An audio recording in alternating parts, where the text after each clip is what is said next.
بسم الله الرحمن الرحیم. د ژوندون نړیوال ټلویزیون قدرمن لیدونکو السلام علیکم. زه پرویز صافیم او تاسو د سپیناوي خبرونه لیدونکو یاست. د ایران مستقیم او غیر مستقیم مداخلات په افغانستان کې او د ژوندون ټلویزیون لاسرسي هغه تصاویر ته چې د ایران په سفارت کې د ایران سفیر مداخلات په ګوته کوي ځنګړی شوی دی.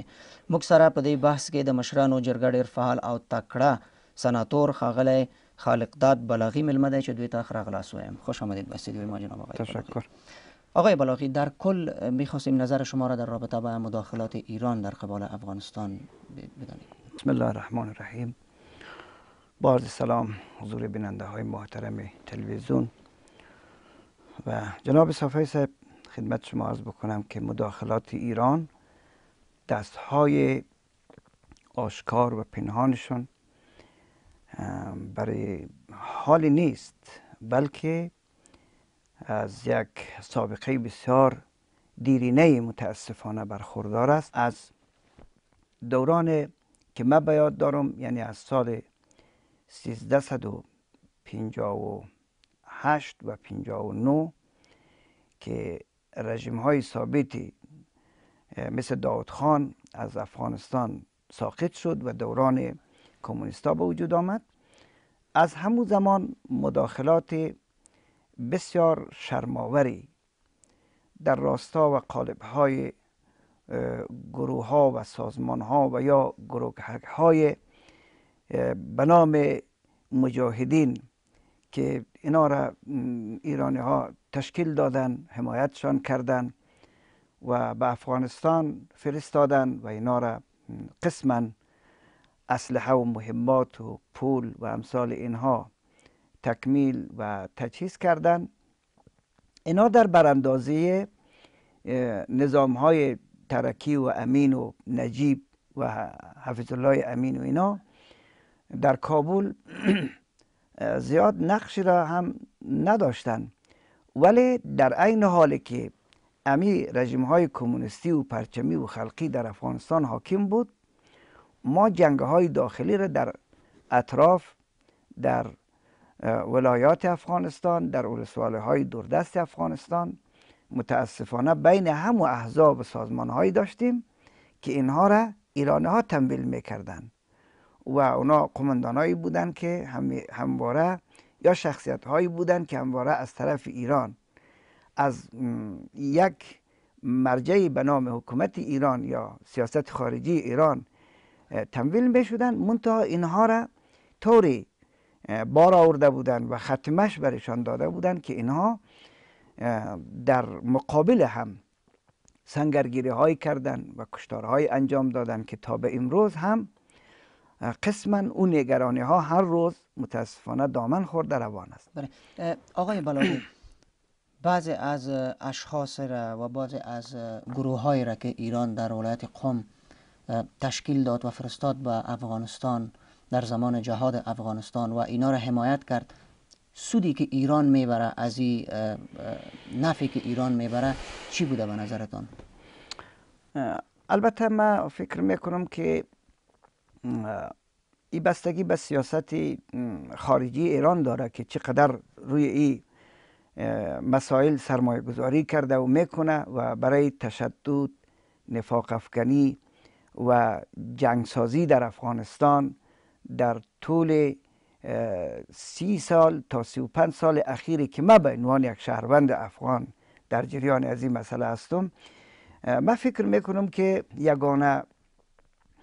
بهره‌وری ایران از عوامل دست نشانده و مزدور را که در افغانستان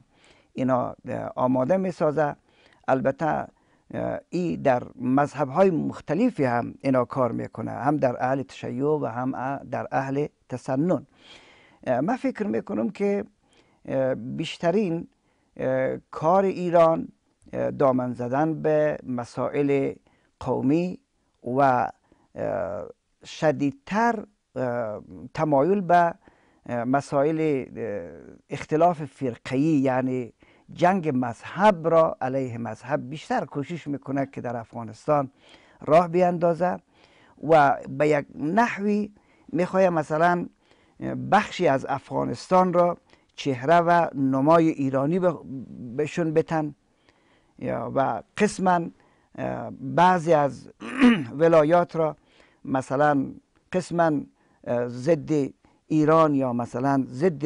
شیعه مثلا با اونا بدبینی بکنن و عوامل را بپرورانن که تا از هر طریق عوامل اختلاف افغانی و نفاق مذهبی رو در افغانستان بیشتر دامن بزنه و من فکر نمی کنم که این زیاد به سود ایران باشه. ولی در این اواخر من فکر میکنم از این که حضور آمریکا در افغانستان بسیار قوی و برجسته است، به همین دلیل عواملشان را بیشتر تمویل میکنن و بیشتر برشان خاطر نشان میسازن که یک روحیه ضد آمریکایی در افغانستان به وجود بیاید و حتی سیاست های دوگانه ای را برای فعلا ایران روی دست گرفته که هم کوشش میکنه که یک روحیه ضد آمریکایی را از ملت های محروم افغانستان مثل هزاره ها، مثل تاجیک ها، مثل ازبک ها با وجود بیاره و از او طرف هم از قوم پشتون و یا کسانی هم هستن که به نام طالب حالا در ایران اونها را هم میپرورانند، چون اونها هم یک روحیه ضد آمریکایی داره و خود ایران هم یک مفکوره ضد ایرانی داره و کوشش میکنه که از متن افغانستان، از کابل، از ولایات مذهب ها و افراد و اشخاص و شخصیت های را تحریک بکنه، به اصطلاح مفکوره برشان بتن، اتوریته برشان بتن،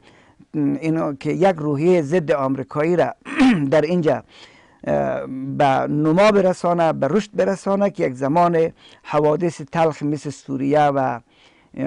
جاهای دیگه‌ای که نوعا ایران در اونجا دستهای مداخله آمیز داره، من فکر میکنم که همین هدف رو در افغانستان برایشان بسیار اهمیت داره و روی ازی علاوه برای که کارهای اختلاف افغانی مذاهب را ترویج میکنه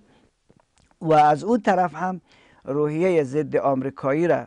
میخواهد در افغانستان بار بیاره که یک انفجارات، یک انقلابای مثلا خفیف و کوچک را، یک جریقه های را بتونه ایجاد بکنه و این فقط از افکار و اندیشه اینا به این سیستم میتونه ما تلقی بکنیم. خب آقای بلاغی، همین موضوعی را که شما یادآور شدین، ایران سیاست دوگانش در قبال دولت افغانستان را چگونه میبینید؟ از یک سو ایران متهم از به فراهم کردن کمک های گسترده به شورشیان طالب و از سوی دیگر روابط نزدیک و سازنده با دولت افغانستان نشان میده. خب طبیعیه که ما در سیاست های دوگانه ایران همواره نگران بودیم. یعنی به این معنا میگه کار عاشق نیست با یک دل دو دل برداشتن. اینطور نمیشه که ما هم طالب را که امروز در صدد براندازی نظام جمهوری اسلامی افغانستان و حکومت دو دوره منتخب و نظام دو دوره منتخب کوشش میکنه که این طالب این نظام را که محکوم به طرفدار از آمریکا و خارجی ها و ایناست براندازه. ایرانی ها این روحیه را در طالب بیشترین هدف را بهشان میته و اونا رو تمویل میکنه و حتی در نوار مرزی ها امیال طالب رفت آمد داره و قسما در بعضی ولایت های نوار مرزی غربی افغانستان اسلحه هایی که با آرم و نشان ایران و کارخانجات ایران به دست آمده اینا قابل کتمان نیست. ولی از این طرف که چطور مثلا گاهی کیسه های پول به ارگ ریاست جمهوری میفرسته و با شخصیت های ارگ، با شخصیت های سیاسی و جهادی به اصطلاح روابط های مخفیانه و علنی و پشت پرده و در ظاهر و خفا داره، این هم قابل انکار نیست. آقای بلاغی، تلویزیون ژوندون به تصاویر دست یافته که سفیر ایران در داخل سفارت ایران در کابل تعداد از افغانها به دور جمع است و این افغانها را بسیج و یا تشویق میکنه برای خیزش مردمی. میریم امی تصاویر با هم میبینیم، بعد رویش بحث داریم. قدرمن اوریدونکو تاسو دغه تصاویر وګورئ، ملتیا مخورم. در واقع میخواستم محضر شما بزرگواران یک گزارش مختصر داده باشم و ما خوشحال هستیم که در واقع برخی از توطئه‌های انحرافی که در بعضی از کشورها مثل مصر، لیبی، یمن و بعضی از کشورها در اونجا صورت میگیره توسط خود مردم خنثی میشه. یعنی این